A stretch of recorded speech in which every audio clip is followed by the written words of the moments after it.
Hello, welcome to the Daily Grind here on Latte Firm. Day 7 of the summer transfer window, and yet no one has arrived at Arsenal Football Club. So today is about mind games, and I'm delighted to have Bav, my man. Welcome. How How you are doing, you? man? All good, man. All good. Love to the chat. Love to yourself as well, my friend. How you doing? I'm good, It's not man. I'm raining good. outside, so that's not the best. But yeah, man. No signings. How depressing. No signings. Well, there's the first question, man. How's your head? Has your head gone? Because the socials, the timelines are going wild at the moment. When we say timelines, we mean Twitter, X, right? So has my head gone an X? No, because I don't tweet anymore, to be honest. So no, not really. But normally, yeah, like every year where it's like you're on social media, especially like Twitter, you're always like, oh my God, we've not signed no one. And then you see, here we go for another club, and then you lose your head even more. I actually feel like nowadays transfers, people celebrate transfers like games and wins and titles. So if you sign like a player that someone else wants, it's like a flex in another person's face. It's like, oh, we got a trophy now. But yeah, like I've not lost my head yet because we are just 6 days into the window. So if I have lose my head like right now, I've not had a lot of experience as an Arsenal fan. And we've got a lot of experience as Arsenal fans in transfer windows now, so we know how to wait. And when the time is to lose your head, and right now isn't the case. I appreciate that, Bav. But listen, Liverpool obviously flown out the blocks, apparently sort of closing in on Florian Wirtz, 130 million quid, £400,000 a week. Jeremy Frimpong, Milos Kerkez, Manchester City, of course. That's what, 6-7 signings now since we last signed the player. Are you nervous about what our opposition is doing? I'm more nervous about what we can do because I can't control what Liverpool do and what City do, so I don't really focus much on their transfers. Like, yeah, if they make a good signing, it's a bit annoying sometimes, especially players that you like. Like, for example, Ryan Cherki against Spain. I was like, City again, a player here. What a player. And I do get jealous. But I'm more worry about who we can sign and who we're gonna get in. Can we get our main targets? It looks like we might be getting Shesko, which I'm very excited about personally. And then it's about getting a wide forward, which is kind of my bigger concern because there's no clear candidate who we can go and get straight away. Like Williams, you got the release clause, but then it's the wages. Rodrigo, is he available? Is he not? And how much he's going to cost? So that's my bigger concern. But yeah, when I see rivals sign their players, it's more like, okay, cool. Let's see who we can sign instead. Very wise, very wise. And a man speaking of experience, that's funny. I met you years and Veteran of years the ago, game. and you were just coming onto the scene and doing your thing. And here you are, seasoned professional, keeping it calm. I love it. So listen, the purpose of today, Bav, is to put some mind games to you, right? I'm going to give you a couple of scenarios, and I want you to painfully, excruciatingly, or whether it's a really obvious decision for you, tell me what you would do in that situation. So first up, we're going to start. By the way, welcome to everybody watching. If you're tuning in for the first time, please do subscribe to the channel, like the video, all that sort of stuff. The Daily Grind is a daily show, and we're going to do different themes with different guests every day. First up, first of all, the good news is that Gabriel Magalesh, I can't say what I'm about to say for now, but Gabriel Magalesh has signed a new contract. First of all, what does that mean to you? It's nice. It's nice. I just kind of realized what we're going to be asked right now in a sec. No, it's a good signing. It's a big signing as well. And just praise to Gabriel because I remember a couple of years ago, people kind of questioning if he's got a future at Arsenal, if he's like, can he play alongside Saliba, making mistakes week in week out. And now he's just like, no, this is the guy, and it shows to fans why you should give centre backs time. Because he's now 27. So when people say young players are going to make mistakes, we saw a young player making mistakes in a new league. And now he's, a seasoned veteran of the game. So at 27, yeah, big deal. One of Mikel Arteta's best signings, obviously now played for Arsenal more than 200 times. And like you say, was a little bit rusty at the start. We all remember those days, sort of heads gone moments. Passing wasn't the best, but now he's established himself, Bav, as one of, if not the best defender in the modern game. To tie him down now for the next 4 years, his peak years, fabulous. His partner, on the other hand, who is also phenomenal, had a bit of a dip towards the back end of the season, but you can appreciate it. He's young. Arsene Wenger once spoke about young defenders costing you points, and they haven't got the mental sort of stamina to go through the entire season. He's 2 years away now from walking away on a free. Real Madrid have already started knocking on that door. So my question is going to be painful. But at what point do you consider, if he doesn't sign, parting company? I think it's very easy to answer that, to be honest. Next year. Go on. Next year. You got to be ruthless. In the sense of like, wow. Saliba's a player who I think is, You know, I won't say it go as far as saying generational. That's a very, very big phrase, but he's a top centre back, and he will be top going forwards.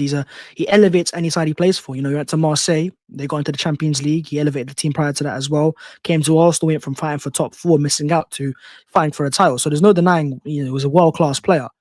However, you know, if it gets to a point where the player isn't committing, he's also an asset. And as a club, you have to think about how much can we get from him at that point, because that's the worst case scenario, and you have to make the most out of that.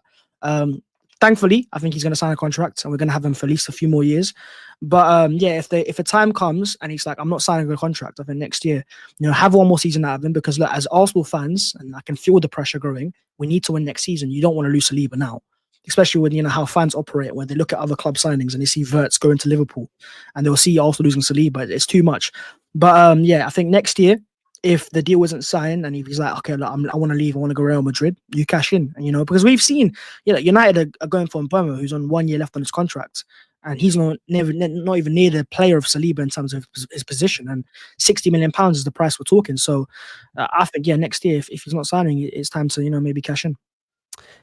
The way that I feel about Saliba is that he's a generational talent, and I know that phrase is sort of thrown around so often, but like, for me, I've not seen a defender quite like him, Bav, and I've supported Arsenal for a long time, as you know, in terms of youth and what he's done at the biggest stage. I would rather, you know, if it's 60, 80, 100 million quid, I'd rather just that extra year that we get, I'd rather lose him on a free. No, I disagree. And I say that because you see, with defenders, you can be world class and generational, but when you've got a coach the caliber of Mikel Arteta, we were conceding, you know, a low amount of goals with Holding and David Luiz, with all due respect. So you've got a top defensive manager there. So that if you can get 80 to 100 million pounds in, you know, I trust the recruitment team to find defenders, because the defenders they have signed have been of a high quality. Obviously, Saliba was an Emery signing, but Gabriel, you know, and Tomiyasu and Kivio and Calafiori, there's enough defending quality there to show them that they have the talent ID to go and sign a top centre back. And with that money you would have, then, you know, you can go and sign a young centre back, maybe, or an experienced one, not at the level of Saliba, but someone who can do a job. And I think centre back market's one where, like Dean Huijsen's an example. Yeah. If we didn't have a Gabriel Saliba, he'd be an easy option to go and then sign at a time. Obviously, now he's gone Real Madrid. So I think the centre-back market is one where you won't replace Saliba, because you've got a top player who's settled at Arsenal. He knows the environment. But I think there's money there that you take, and then you can sign a replacement. Would you have taken a punt on Dean Huijsen? Would you have bought him anyway? Yes, I think that's why Arsenal went for him. I think they realised that it's a safety net, isn't it? If one of Gabriel, obviously staying now, or Saliba decide that they want to move on, you've got a top quality player there. But I think at Real Madrid, he could be a starter next season, you know, under new manager as well. But yeah, definitely, I think he's a top player. Watching him for Spain the other day, and there's quality on the ball as well. And we can't forget that we want to be a team that has more of the ball than off the ball. And he's a player who elevates you massively in that department. Indeed. Well, look, 83% of our viewers currently say that no, they would not want Saliba to leave on a free transfer. Yeah. Hand of Arsenal in the chat says we are indeed in the market for a cover centre-back. I feel a Dean Huijsen move was an opportunity missed, but there we are. So look, I think William Saliba, I think the hope is obviously unanimous in that we want it to be a new contract. But if it's not to be, maybe next summer is going to be the end of it. Oh, this is going to be an excruciating show. The next one that I want to ask you, obviously, Espanyol are about to sell Joan Garcia to Barcelona. That's the rumor. Fabrizio Romano breaking that yesterday, that they were going to enter talks next week. We've been linked with a move for Kepa. I guess the question is not necessarily around these two, Bav, but David Raya's won 2 back-to-back Golden Gloves. Should Arsenal be looking for a new number one, someone to elevate that goalkeeping even more? Because we had Ramsdale, Raya came in. I was wondering what the hell's going on. He's coming and he's elevated that. Or are you thinking that Arsenal should just go for a backup goalkeeper? I think it's simple. Yeah, I agree with the last point there. Backup goalkeeper. You go for a backup goalkeeper now because Garcia was the opportunity. And maybe last year when we only signed Marino and Calafiori, you had the funds to go and sign him. You missed the opportunity, then again in January. And now you're at a point where you have to invest all your funds, or most of your funds, towards the attack.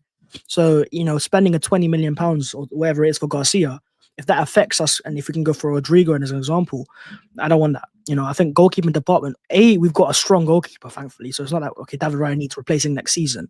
B, we're good defensively, but also the C thing is that we need to sign forwards, and I want as much funds possible and no excuses to go and sign the best forwards possible. So for me, yeah, I think I go for a Kepa if it's £5 million as a release clause. I've heard that his wages might be an issue because he's on quite a lot. But at the same time, I think he's a Premier League standard goalkeeper. He's just had a whole year at Bournemouth, and he had the loan spell at Real Madrid prior to that. So is that worth £5 million? I think so. So yeah, if Raya was to get injured, God forbid, he would be a downgrade. But hopefully he stays fit. Keepers normally do, fingers crossed. And then invest that funds going forward into areas that are far bigger concerns that you need to improve on.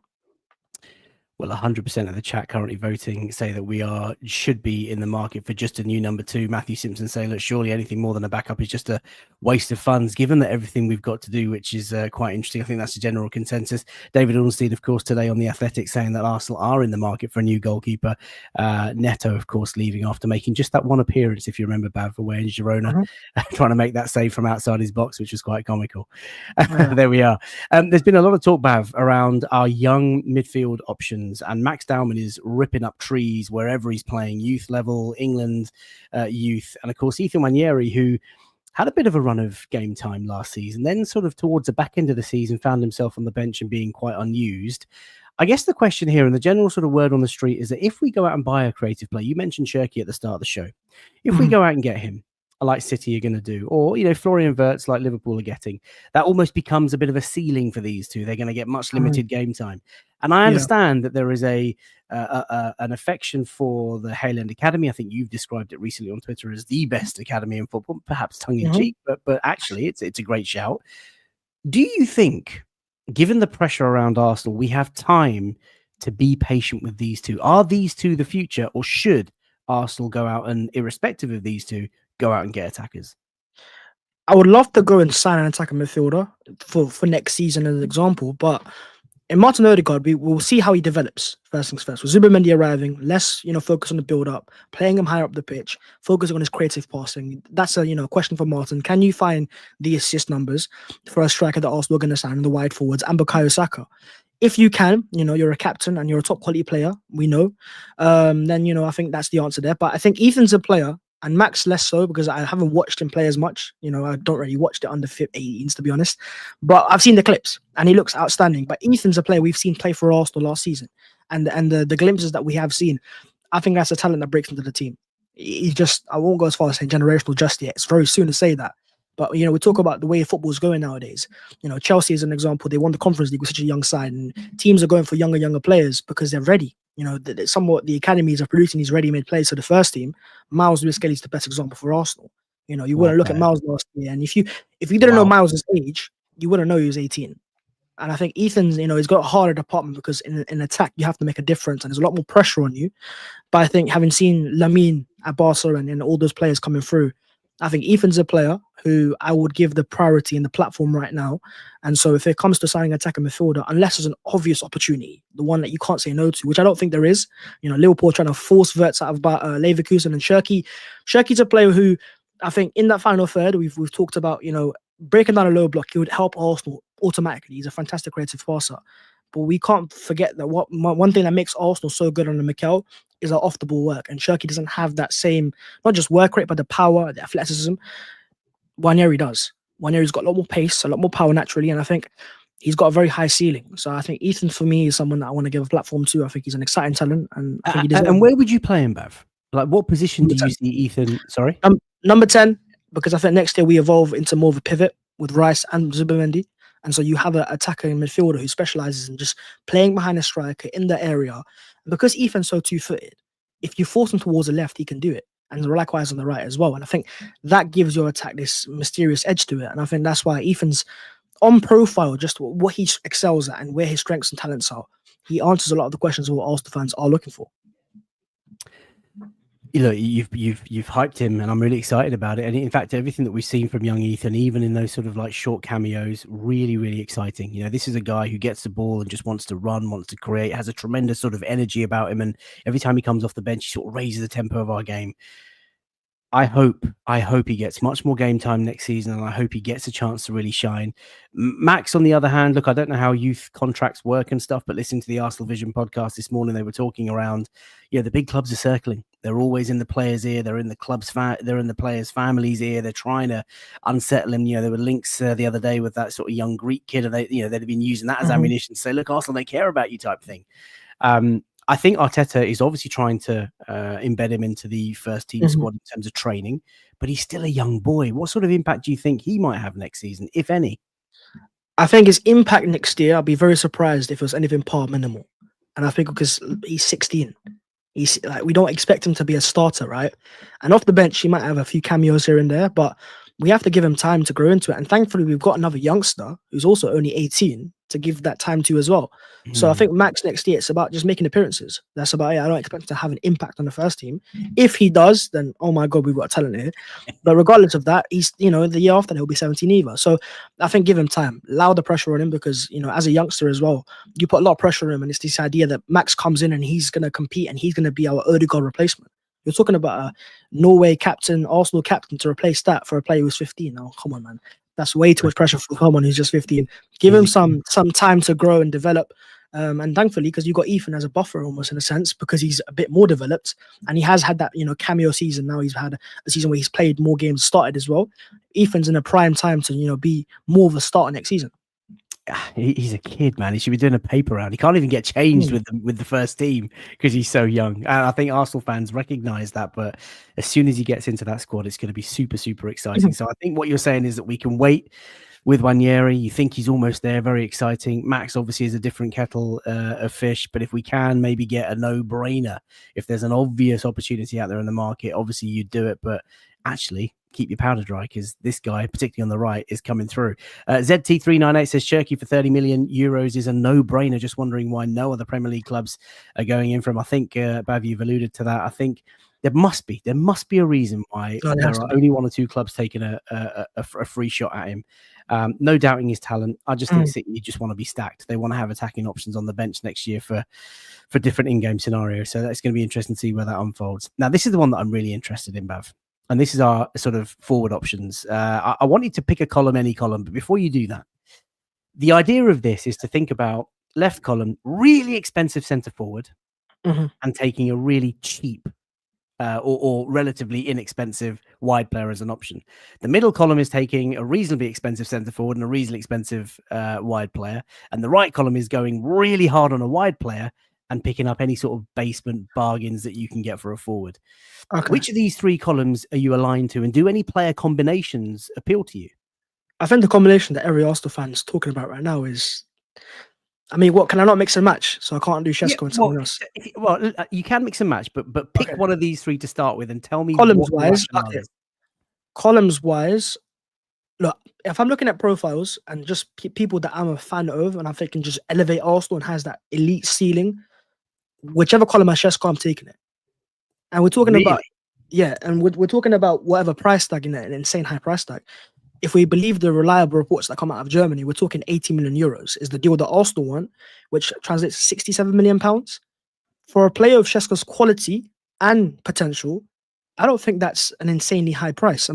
We saw Man United only a couple of windows ago, and they're a bad example, but they spent 70 plus on a Højlund, who only scored like 6 or 9 league goals. And, we're talking about a player who scored 13 last year as a second striker as well, not as an individual striker, and 20 goals in all competitions, 100 GA by the age of 21, I think behind only Saka, Bellingham and Wirtz. And that's slightly, by the way, in terms of overall GA for players under 23, and those players are slightly older. So I definitely feel like Šeško is a column I go for. Now, do I want Sane as a starter? No. By no chance. I don't think Sane improves our starting 11 by any means, by the margin that we need. And that's why I'm going for a Semenyo or a Rodrigo. If fans want to go for Gyökeres, he still improves us. We've just seen Mikel Merino start as a striker and score goals against Real Madrid.